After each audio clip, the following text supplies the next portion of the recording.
Hello viewers, कैसे हैं आप लोग। वीडियो लगातार फॉलो कर रहे हैं। अगर से कर रहे होगे तो इसके प्रॉफिट आपको नज़र आने चालू हो गए होंगे। नहीं कर रहे होगे तो अब से करना चालू कर दीजिए और पुराने वीडियो जो है वो भी देखा करिए। जैसे इससे पहले हमने मैसूर के बारे में चर्चा की, उसके पहले बंगाल के बारे में, यूरोपियों के आगमन के बारे में। तो आपने नहीं देखे होंगे इन सब वीडियो को, तो हम उन सब वीडियो की लिंक जो है डिस्क्रिप्शन में डाल देंगे, तो आप डिस्क्रिप्शन में जाके वहाँ से वो वाले वीडियो देख लीजिएगा। क्योंकि आप जब तक वो वाले वीडियो नहीं देखेंगे तो फिर आपको मज़ा नहीं आएगा। तो आप वो वाली वीडियो भी देख लीजिए और साथ साथ ये वाला वीडियो भी देख चलिए। और आपने अब तक हमारे चैनल को सब्सक्राइब नहीं किया है तो आप जल्दी से सब्सक्राइब कर दीजिए और साइड में जो बेल आइकन है उसको प्रेस करके ऑल का ऑप्शन चूज़ कर लीजिए, ताकि हम जब भी वीडियोज़ अपलोड करें तो हमारा वीडियो सबसे पहले आप तक पहुंच जाए। ठीक है, तो हम ने कल तो देख लिया मैसूर, उसके उसके बारे में चर्चा की, उसके युद्धों के बारे में चर्चा की, अपना टीपू सुल्तान के बारे में चर्चा की, हैदर अली के बारे में चर्चा की। लेकिन आज हम नेक्स्ट टॉपिक पे चलेंगे अपना मराठे, कि मराठों पर अंग्रेज़ों के नियंत्रण की क्या प्रक्रिया रही और इसकी मतलब क्या भूमिका रही, ये सब चीज़ें देखते चलेंगे। तो हम बात करेंगे आज मराठे मराठे या मराठा साम्राज्य के बारे में थोड़ी सी चर्चा करते चलेंगे।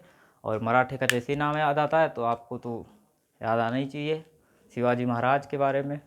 तो हम यहाँ पर शिवाजी महाराज। अब इसका ये मतलब नहीं है कि हम जब मराठे की बात कर रहे हैं, मराठे साम्राज्य पर, अभी क्योंकि आधुनिक भारत चल रहा है तो आधुनिक भारत में हम यहाँ पर अंग्रेज़ों के नियंत्रण की प्रक्रिया देखते चल रहे हैं। तो यहाँ पर मराठे में शिवाजी के बारे में हम उतनी ही जानकारी यहाँ पर आपको उपलब्ध कराएंगे जितनी यहाँ पर ज़रूरी है। ठीक है, क्योंकि इसके अलावा जो जानकारी है तो ये ऐसा नहीं है कि मतलब शिवाजी लिख दिए है हमने यहाँ छोड़ दिए हैं, इनके बारे में जानकारी इकट्ठा नहीं करके दे रहे हैं आपको, ऐसा नहीं है। शिवाजी के बारे में आपको संपूर्ण जानकारी जब मिडाल हिस्ट्री पढ़ेंगे तो वहाँ पर मिलेंगी। जब क्योंकि शिवाजी जो है औरंगजेब के साथ मतलब उस टाइम के समकालीन थे, तो औरंगजेब जब पढ़ेंगे तो उस टाइम हम शिवाजी के बारे में आपको पूरी डिटेल में बताएंगे।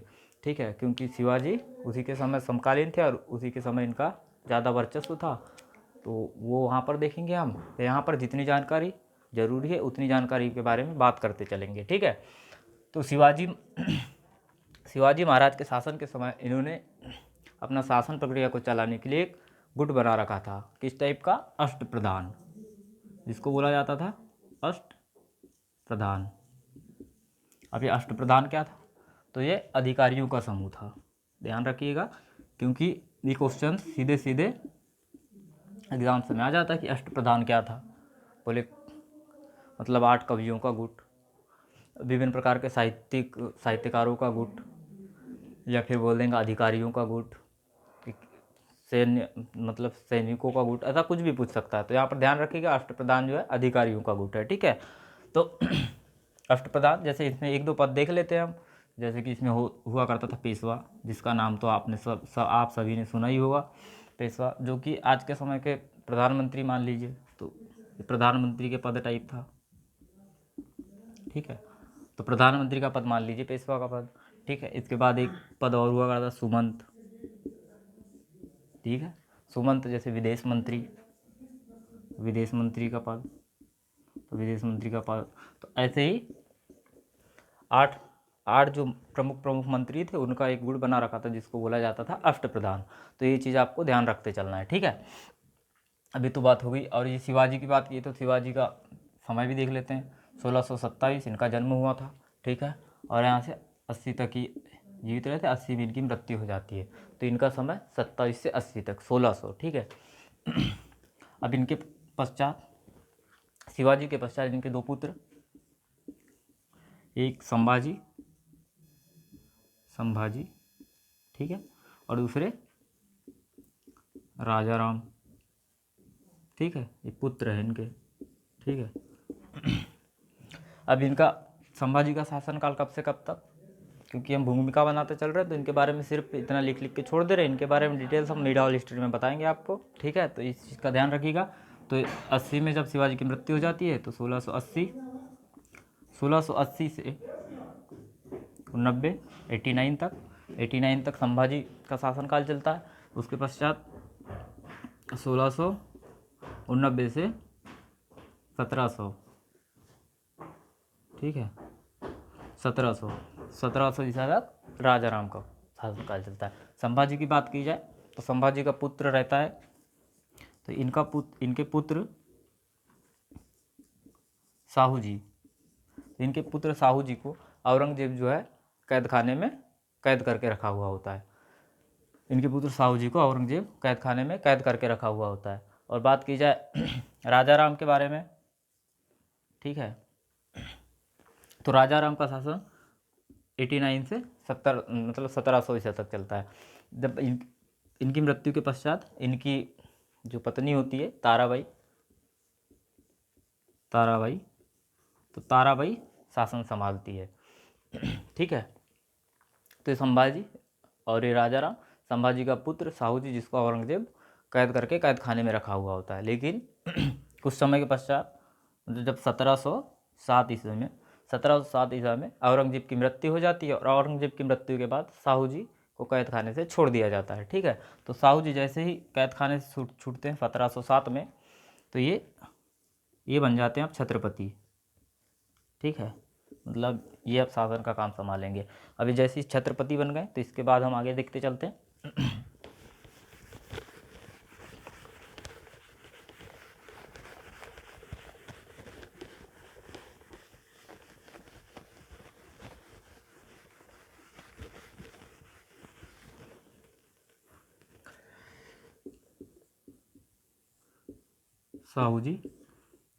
साहू जी बन गए छत्रपति। ये छत्रपति बनने के साथ ही कुछ समय पश्चात 1713 में बालाजी विश्वनाथ को अपना पेशवा नियुक्त करते हैं, अपना पेशवा बना देते हैं। पेशवा के पद पर बालाजी विश्वनाथ को नियुक्त करते हैं। ये पेशवा इसलिए देखते चलेंगे हम अब, क्योंकि आगे का जो विक्रम है पेशवा के आधार पर देखते चलेंगे, क्योंकि इसके बाद पेशवा मजबूत होते चलते हैं, तो इसलिए पेशवा, ठीक है। तो पेशवा बालाजी विश्वनाथ बनता है 1713 में। और इसका शासन कब से कब तक रहता है, तो फिर 1713 में बन गया, तो 1713 से 20 तक, 1720 तक, तो 1713 से 1720 तक बालाजी विश्वनाथ शासन मतलब पेशवा के पद पर रहता है। जैसे पेशवा बनता है तो इसके कुछ समय पश्चात ये क्या करता है कि जो विभिन्न मराठे सरदार रहते हैं, जो मतलब इनका एक वो रहता है, तो विभिन्न जो बाकी मराठे सरदार रहते हैं, तो इन सबको एक चौथ कर वसूलने का, मतलब उन सबको चौथ कर वसूलने का अधिकार दे देता है। चौथ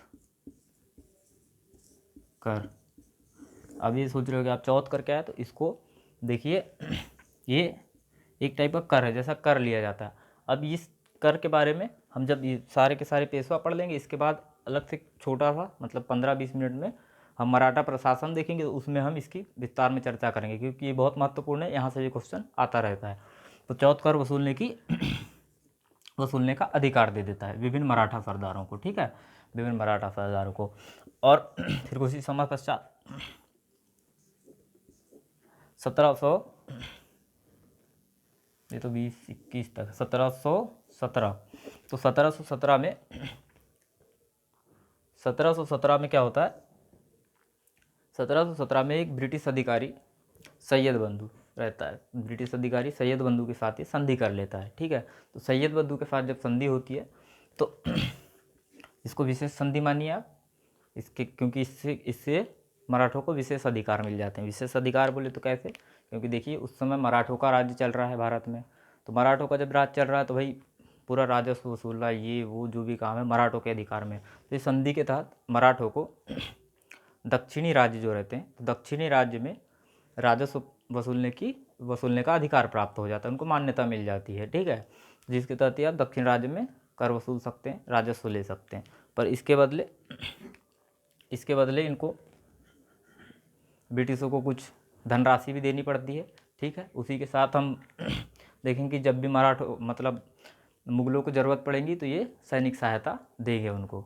और बोलेंगे आप मतलब कि ये क्या सैनिक सहायता देंगे मराठों को, पर ऐसा नहीं है, तो इनके बाद भी सेना थी, जब भी ज़रूरत पड़े मतलब किसी से युद्ध हो गया, किसी कारण ज़रूरत पड़ी, तो ये पेशवा है मराठों यानी मुगलों को सैनिक सहायता प्रदान करेंगे। तो इसी क्रम में क्या होता है, मुगलों को पड़ जाती है अब सैनिक सहायता की ज़रूरत, तो वो इनसे संपर्क करते हैं और इनसे सैनिक सहायता मांगते हैं। तो पेशवा बालाजी विश्वनाथ और इनका सेनापति रहता है,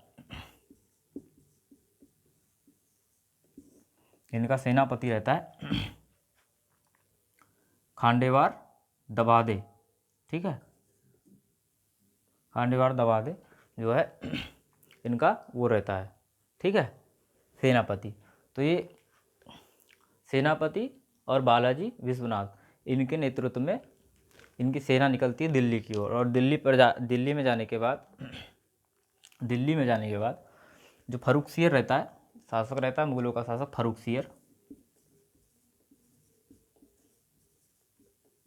फर्रुखसियर तो फर्रुखसियर की हत्या कर देते हैं और रफ़ी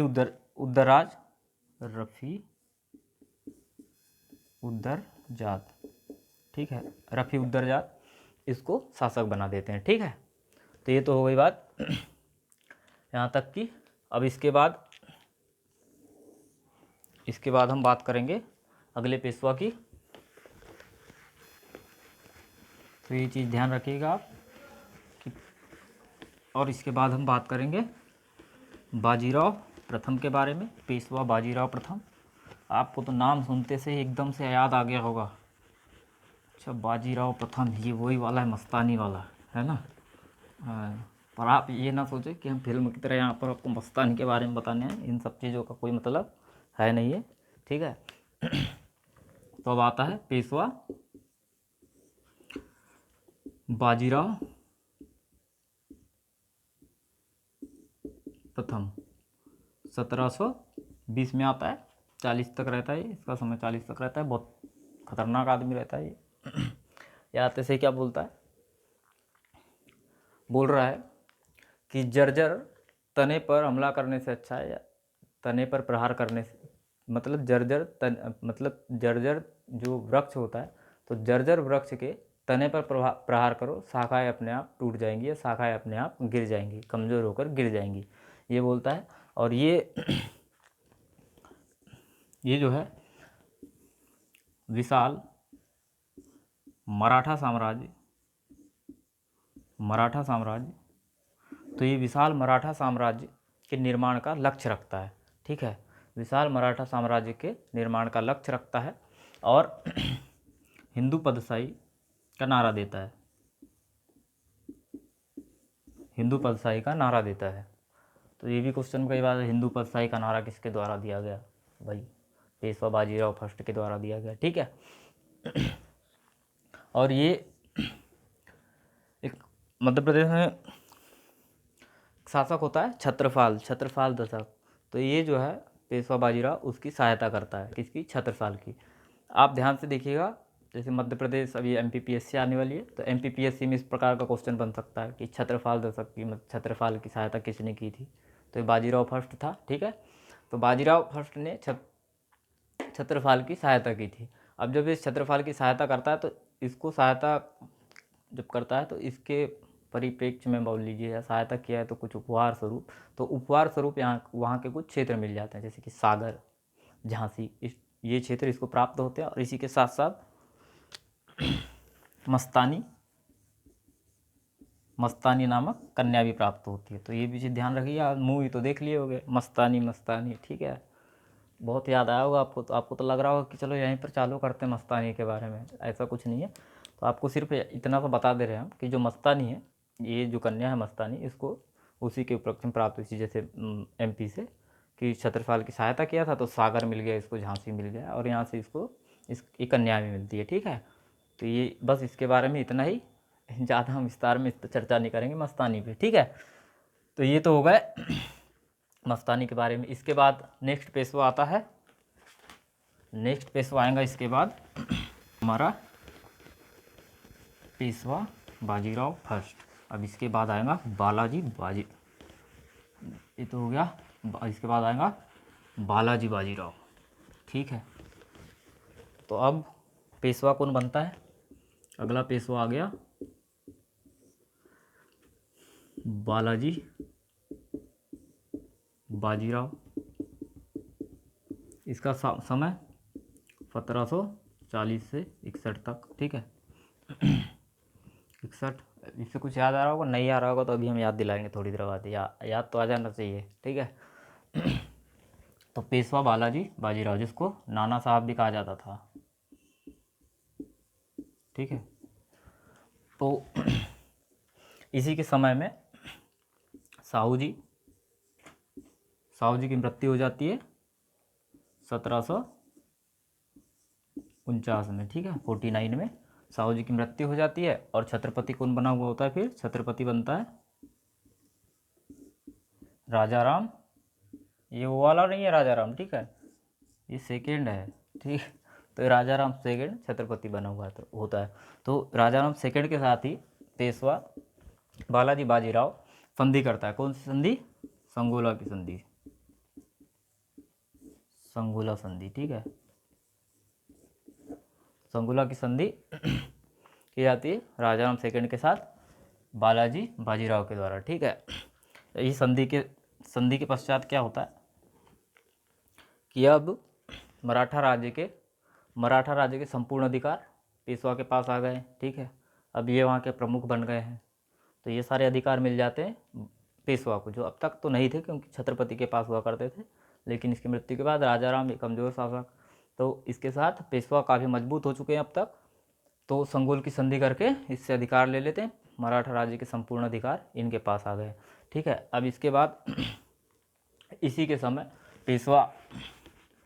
पेशवा बालाजी बाजीराव के समय ही एक युद्ध होता है, पानीपत का थर्ड युद्ध 1761। याद आ रहा है अब? पानीपत का थर्ड युद्ध नहीं आया? पानीपत की लड़ाई मूवी तो देखी होगी, पानीपत का थर्ड युद्ध, अहमद शाह अब्दाली वाली, ठीक है। नहीं देखे तो देखिए, आपको उसका कुछ कुछ पार्ट यहाँ पर याद दिलाएंगे। ऐसा नहीं कि हम मूवी शूट करने लग गए हैं कि पूरी मूवी की कहानी बताते चलेंगे, नहीं। हम वहाँ का जो मेन पार्ट है वो चीज़ बताते हैं आपको। तो यहाँ पर इसी के समय में क्या होता है? पानीपत का थर्ड युद्ध 1761 में किन किन के बीच होता है? तो एक साइड तो होगा ये मराठे, ठीक है, और एक साइड अफगान। ध्यान रखिएगा ये, क्योंकि मूवी तो देख लिए होगे पर याद नहीं आ रहा होगा, ठीक है। तो एक साइड रहते अफगान, एक साइड रहते मराठे, तो इन दोनों के बीच में युद्ध होता है, पानीपत का थर्ड युद्ध। अफगानों का नेतृत्व कौन करता है? अहमद शाह अब्दाली। तो अहमद शाह अब्दाली के द्वारा अफगानों का नेतृत्व किया जाता है पानीपत के थर्ड युद्ध में। और मराठों की तरफ से कौन नेतृत्व करता है? तो इनके सेनापति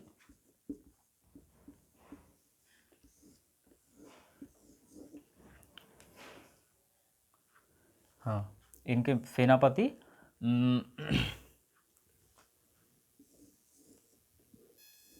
तो मराठा सेना के जो नेतृत्व करता है, तो इनका सेनापति विश्वासराव,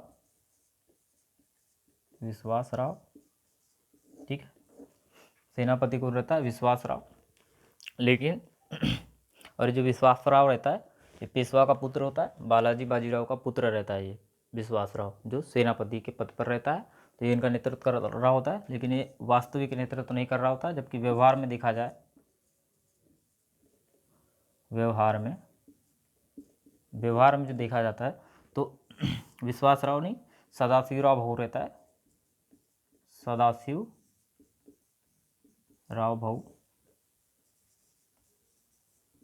सदाशिवराव भाऊ ये नेतृत्व कर रहा होता है। सेनापति का मुख्य कार्यभार सदाशिवराव भाऊ संभाल रहा होता है, ठीक है।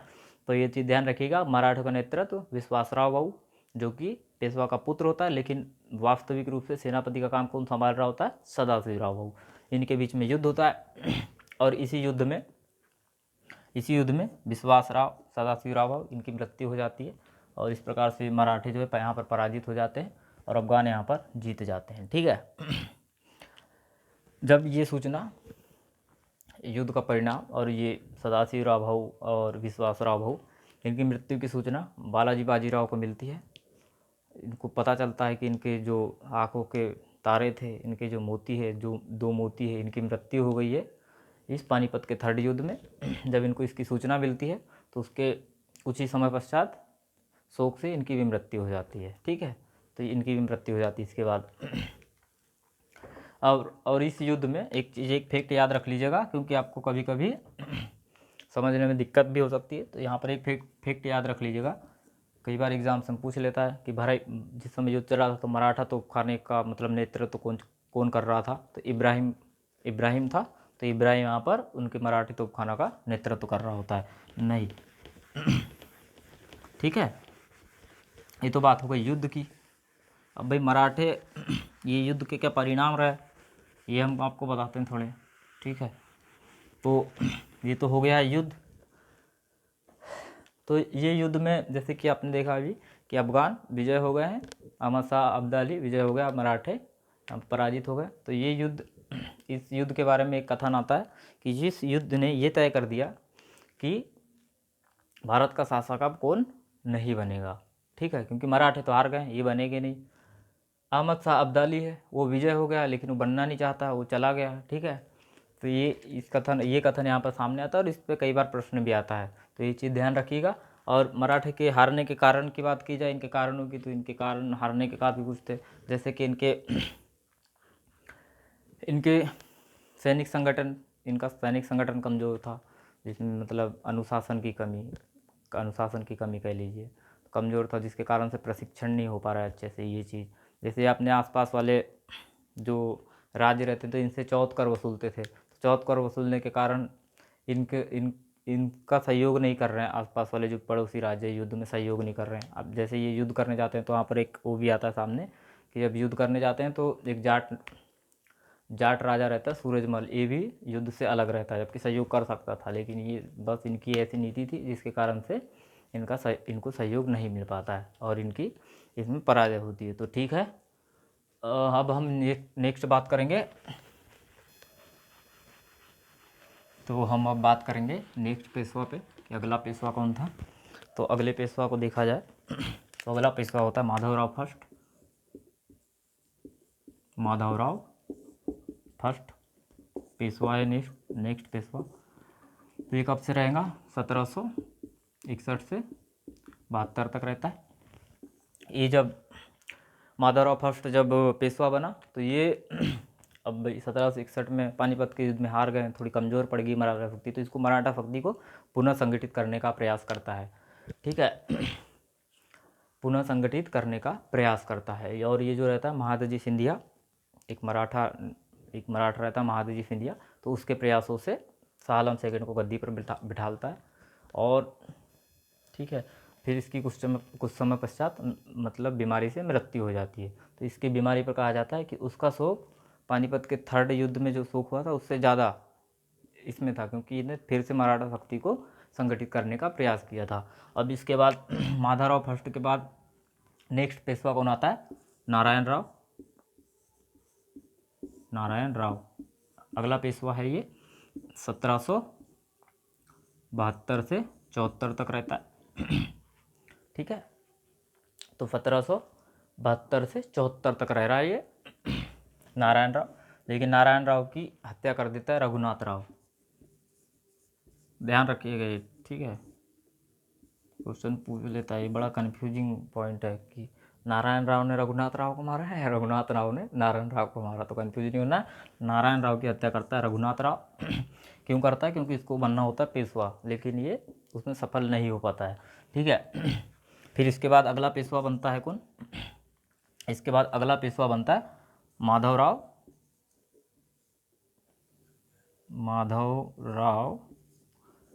माधवराव सेकेंड। इसके बाद पेशवा बनता है माधवराव सेकेंड, ये तो फर्स्ट था, ये सेकेंड हो गया है। ये जो माधवराव सेकेंड है ये नारायण राव जो रहता है, नारायण राव का ये अल्पवयस्क पुत्र रहता है।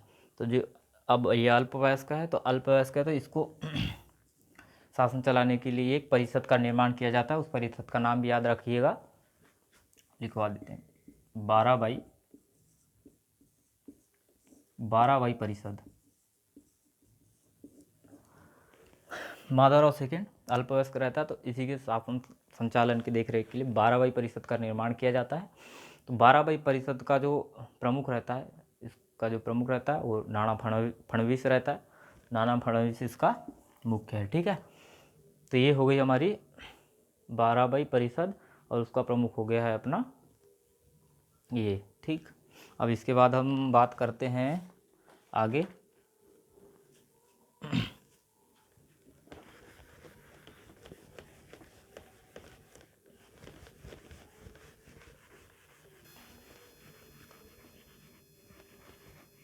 तो अच्छा, ये मिटा दिए गए हमने। माधवराव सेकेंड जब पेशवा बनता है, ठीक है, तो उसके लिए 12 परिषद भी बनाई जाती है। चलिए मिटाई दिए तो। माधवराव सेकेंड जब भी पेशवा बना हुआ होता है तो क्या होता है, रघुनाथ राव काफ़ी नाराज़ होता है, निराश रहता है, क्योंकि भाई इससे पहले नारायण राव की हत्या कर देता है रघुनाथ राव को, क्योंकि उसको बनना होता है शासक, पेशवा बनना होता है। लेकिन उसका अल्पवयस्क पुत्र जो रहता माधवराव सेकंड, ये पेशवा बन जाता है। ठीक है, तो इससे निराश होकर रघुनाथ राव जो है अंग्रेज़ों के पास चल जाता है, अंग्रेज़ों से सहायता मांगता है और अंग्रेज़ों से संधि करता है, सूरत की संधि।